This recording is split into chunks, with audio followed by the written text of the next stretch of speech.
হঠাৎ স্যারের চাকরি ছুটি।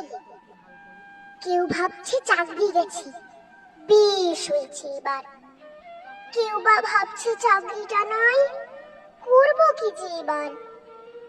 কেউ করেছে চাকরি চুরি, কেউ নিয়েছে টাকা। একবারও কেউ ভেবে দেখেছে শিক্ষক নেই স্কুলে, তাই স্কুলগুলো সব ফাঁকা?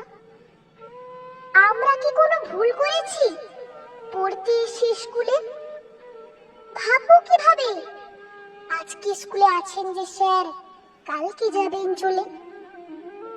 জড়িয়ে ধরে বললেন, স্যার আসবো না আর স্কুলে। হঠাৎ স্যারের এমন কথা বুঝতে পারিনি খুলে। চারিদিকে তখন হো হো পড়েছে, চাকরি গেল সবার। ক্ষতিটা যে কার হলো জানি না, ডুবলো ছাত্র সমাজ, এবার ডুবলো ছাত্র সমাজ।